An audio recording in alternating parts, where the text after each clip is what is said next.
Welcome back to Dear Twin Flame. It's been a while since I recorded, and I'm not really recording to share anything. I'm just recording because I just need somebody to talk to, and feeling pretty lonely, and this at least makes me feel like I'm talking to my twin flame. So a lot's been happening recently, good and bad. I'm gonna get interrupted is what's gonna happen. Maybe not. Homeschooling, it's getting better, I suppose. Fought with the school board to get my Ladybug Girl full-time support, which is happening, although it's still a disaster, but at least there's somebody else working with her every day, so that's good for the most part. Still lots of just hiccups to work through, but it's working towards a solution, I suppose. Although I still feel like she's wasting her days, but at least she's doing something, so that's good. What's happened? So 2 weeks ago, my baby bear did her first level Reiki, which apparently went really well, but was a catalyst to exploding my house. I knew what was going to come up with her in her Reiki session. I've known for a long time, but it's whether or not she wants to face it. And her sole purpose ever since she was little was to deliver messages and take care of everybody else and clear everybody else's crap for them so they don't have to, and basically take care of everybody, me and the rest of the family, but me specifically, which we've worked on since I did my first level Reiki. We've talked a lot about it, and she pulled back a lot from that, from not pulled back from me, but allowed me to take care of myself, which was awesome. I didn't realize to what degree she was still supporting the family, and her class, she was challenged to pull that back and be a kid, which is fair and absolutely what she should be doing and what I've always said she should be doing. But it led to a catastrophic break with my son, who doesn't believe in any of this at the moment, and doesn't want to hear about Reiki, doesn't want to hear about energy, doesn't want to hear about interconnectedness and any of that. But she pulled back. You can't deny the connection. When I was, whenever Deb has a group, I feel a lot of energetic movement because we're all very connected, and being that she's my teacher, I'm like more closely linked to that energy. So I had a headache. Oh my gosh, my jaw hurt so bad, and I just wanted, I went in to drop off Sadie, and I was like, okay, whoever needs to talk, start spilling, because holy cow, it hurts. And I came back, and my son's like, oh my god, my head hurts so bad, and my jaw hurts. I feel like I've been clenching all night, and I was like, yeah, I get it. But he doesn't want to hear the connection, so I just let it go. And then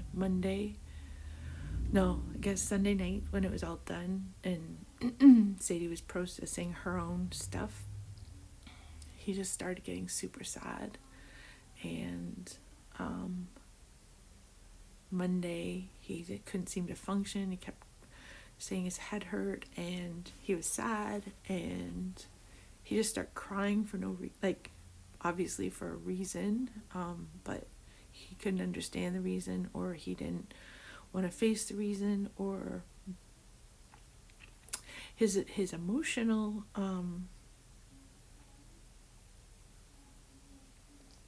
prowess is less than stellar. So where he exceeds in so much, dealing with emotions and dealing with how he feels about things, is not his forte.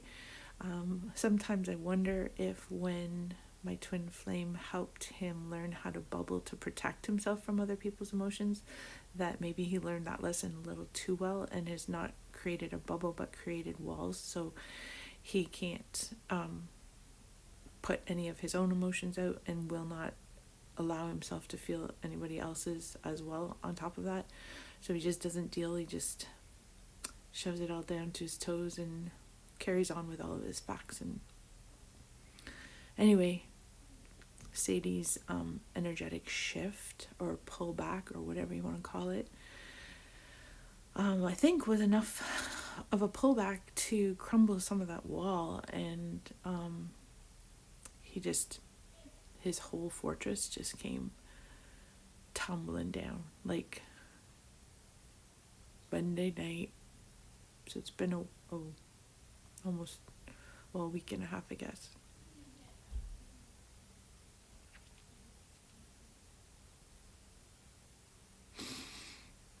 Next to asking a mirror or begging a mirror to breathe in hospital, it was probably the scariest thing I've ever experienced as a parent. Having this 6'2" man curled up in a ball in my arms, falling apart, and telling me how sad he is and how he doesn't understand and how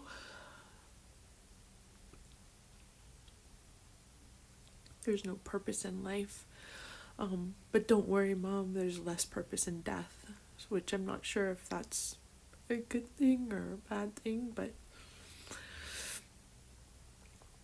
And then being stuck, I was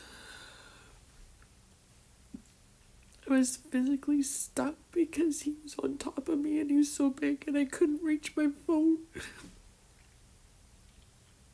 I couldn't call for help. There's nobody here except me.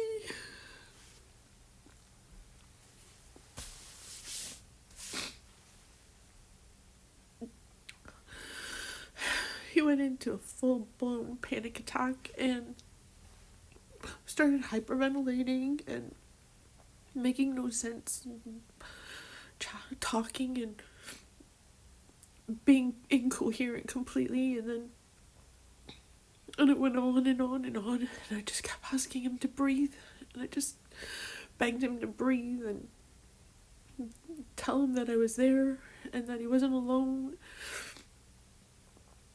And then, as fast as the emotions came, or as lost as he was in it, it was like somebody hit a switch or a button and he was instantly calm. And he was put on like this, it just went spookily clear. Everything was articulated and fact-based to a creepy extent, where he's says this word and he's like, it's in this sentence, in this particular song by this particular artist at 2.14 or 2 minutes 14 seconds, he says this line, and if that's true, then this random other fact at this book that he read in page whatever by this author, then this has to be true too. And he just did this like crazy, and I like to think of myself as a fairly intelligent person, and I could not find the correlation between anything, and he was so adamant and so clear and so calm, and so it was very, very disarming and scary. And then he just stopped again, and then he just started crying under his breath, and he just fell asleep, but I'm stuck underneath him. And it had gone on for like 3.5 hours.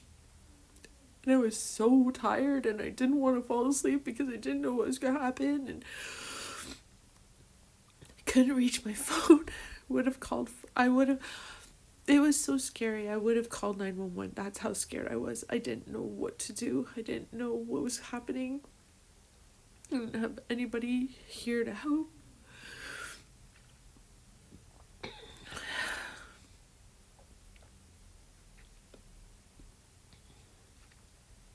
It was a week that normally would have been overwhelming, just with fighting the school for Amira, and she was getting braces on, so there was lots of traveling back and forth to London, and dentist appointments and orthodontist appointments, and mixing in trying to get him help with doctor's appointments, and no psychologist can see him, and they have like a 9 to 12 month wait list, and he won't go see the counselors because he thinks they're all idiots, because they get awe-inspired by how smart he is, and he talks around them, and then they're like, oh, he's good, he's got a really good head on his shoulders, and I'm like, that's his problem, is that he gets up in his head and he's spouting this, like,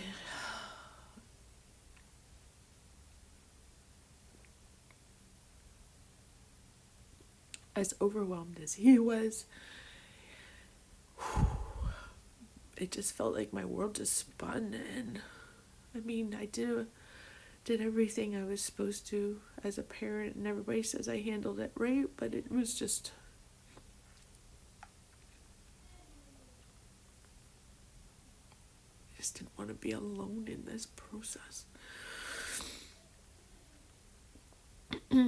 When I talked to his dad about it the next day, he kind of blows it off. I mean, he doesn't, but it's like, really, oh yeah, I get it, I'm the same way. And I'm like, but it's not the same at all. Like, I've never got into the conversation with him about his mental health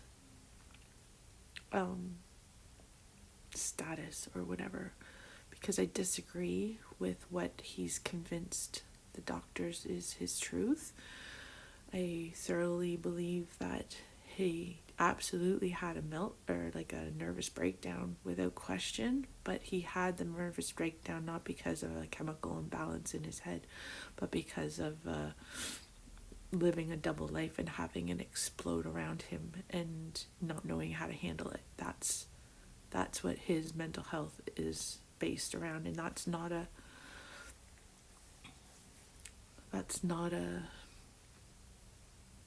the same thing. And he just kind of shrugs it off with our son about, yeah, it's fine, we'll just get him to talk to this person, or him talk to this, or he just needs to do this. And you can't just do anything. You have to, I can't do anything for him. Only thing I can do for him is remind him that I'm here for him, and that if he needs to talk, I'm here. I can put him in touch with the doctor. I can try to get him into other doctors. I can take him to see, chiropractor and massage therapist, and I can be an advocate for him, but I can't do the work for him. And I can't tell him, you just need to do this. He needs to figure out I can't scoop his head out, fix it, and put it back in. I can't give him a pill and fix it and not have to deal with it. It's stuff that he has to look at himself, and I know this because I've done this work, and it's hard, but it's personal, and it's only something that he himself can decide to fix. Anyway. It's been a really hard week. 2 weeks. I'm so tired. I don't sleep because I'm afraid to sleep, because all of these breakdowns that he keeps having, they're in the middle of the night, and I'm afraid that I'm not going to be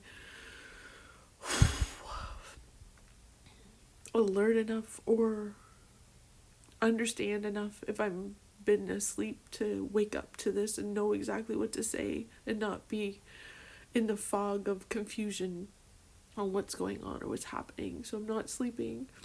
We're driving everywhere. I've been to Chatham to see this one lady, been to London twice, been to the doctors, still doing swimming. I took him to see the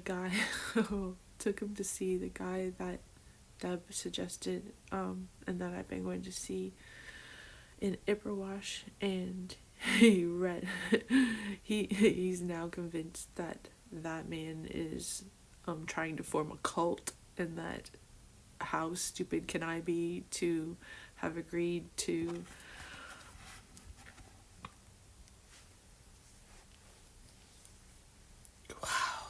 it's just been a lot. It's just been a lot.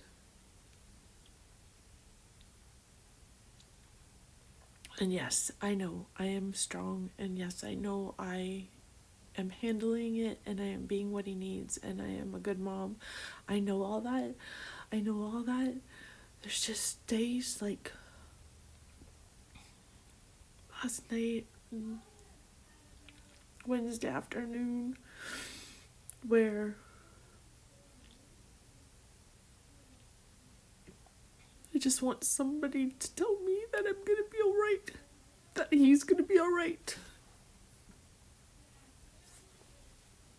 That I'm not alone. I told his dad yesterday that I really needed a break because I'm tired. And he said, well, you can send him to me, and the problem with that is that my son doesn't want to go. He's angry at him, and then if I send him there and he's sad, he won't tell him. And then what happens if nobody's there that he trusts? And then on top of it, his dad's having his brother come from New York, so they're quarantining together. He arrives tomorrow or Sunday or something. So he's not even if I did need support or need somebody to come, he can't, because he's exposed himself to something that could possibly, hurt Amira. And then on top of that, just to add to my pile, I had 3 different people send me 3 different articles about how individuals with Down syndrome are 10 times more likely to die from COVID. They now actually have scientific evidence of this. So, and they're sending this to me to say that, I made the right decision in keeping her home and protecting her family from it, even though, most people would be fine. Most likely she wouldn't. Even our doctor said, we didn't have this information before when I told you I would send her back to school, but you obviously made the right decision. But that just means even more that if I need somebody to come and help, I can't have that. I don't want to do this by myself anymore. I just need a hug. I think that's what I need. I just need a hug.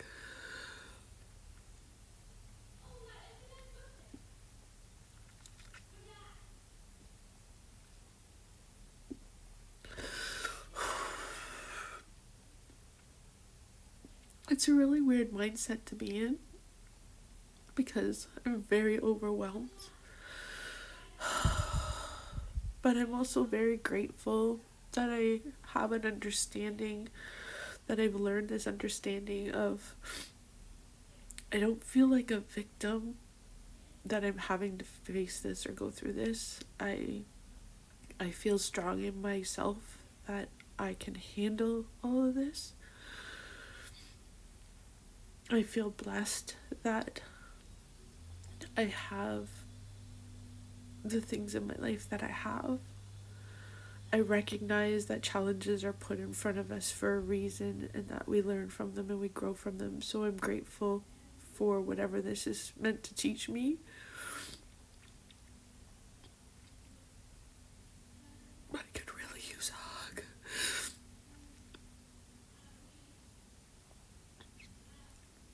I called my mom the other day. I don't know what's going on with her, but she's been really distant since her friend died. She's she's not been healthy, and she's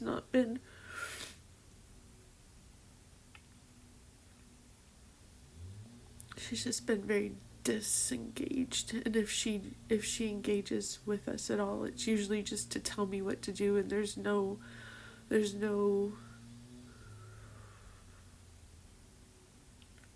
it's support in facts and not support in emotion. It's not my mom coming and giving me a hug and saying it's going to be okay, which is really what I need because I have all the rest of it. It's my mom saying, you need to do this and you need to call this person, and most of the time I've already done it. But there's no, are you okay? Or, I'm here for you if you need it. And I just need a hug.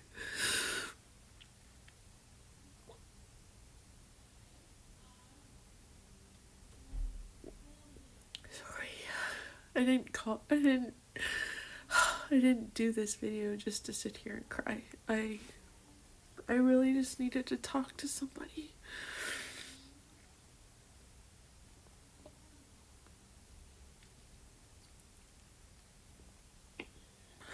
It's weird not I keep thinking, what do I need? Because I had a friend, she took care of the dog yesterday when I had to go to Chatham, and I couldn't take the dog that far, so she took care of the dog, and I was like, thank you for doing this, I really appreciate it. She's like, whatever you need. And I was like, and I just started crying. And I don't like to unload on her because she's got her own shit show going on. And I said, I just need a hug. I said, I really don't need anything. Like, I don't need anything. I don't need to be saved. I don't need to be guided. I don't need to be held up. I just need a hug. I just need to know that somebody else in the world knows I exist and cares about me.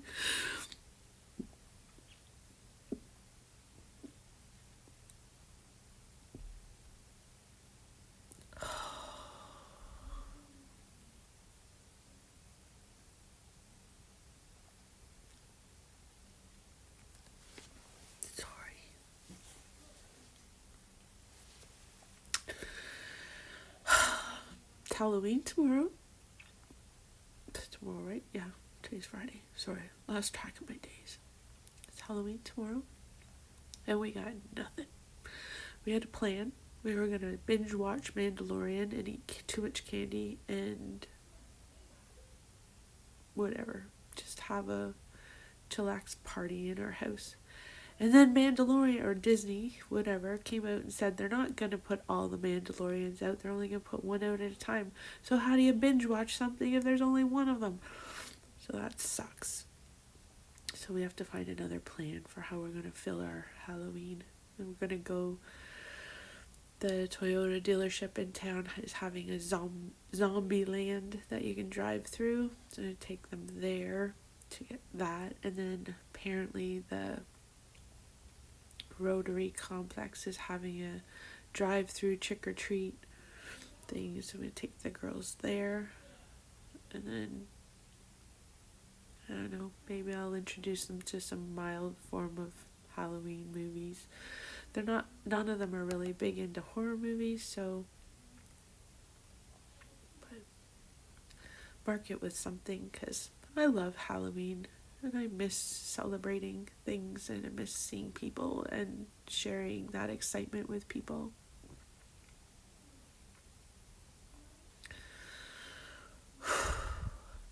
Okay, now that I've had 25 minutes of crying. How are things? How are things in your world? I hope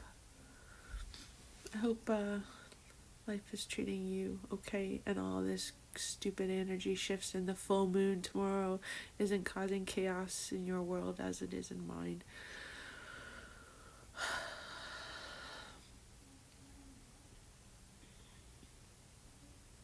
Thanks for listening.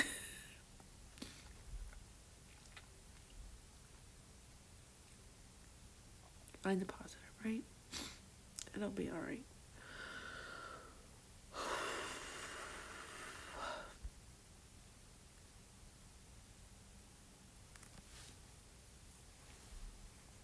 Anyway, I'm sorry to share the lows. Trying not to sit too much in that, and trying to, not deny it, face them, but just got a bit much. Just got a bit much this couple weeks. So, everything in my power, everything in my body, I should say, everything in my just wants to come and see you and get a hug. The universe has not let that happen, and that my schedule is full, and when it isn't, you're not where I know I can possibly maybe see you. So it didn't happen. So I'm making the video because I don't know what else to do.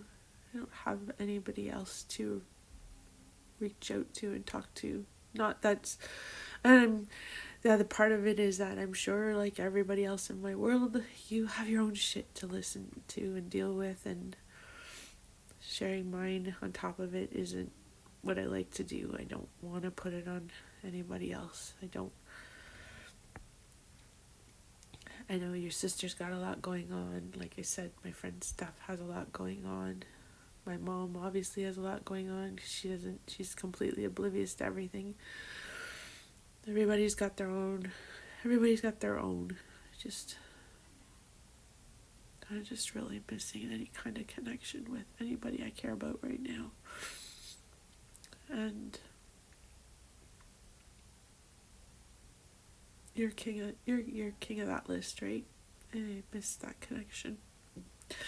Not that I'm miss seeing your face and feeling your hugs. I feel the connection all the time. So that is reassuring. Sometimes you just need to feel arms around. Yeah. Anyway, I will shut up now. It's tune out, tune off. I hope you have a wonderful Halloween. You probably won't see this because I haven't been posting, and I'm sure you're not checking them very often, but I hope if you see this before Halloween, I hope you have a great Halloween. If you see this after, I hope you had a great Halloween. Hope you get to dive into being something or someone you're not. Anyway, until next time, as always, you have all my love for all my life, and I miss you every day.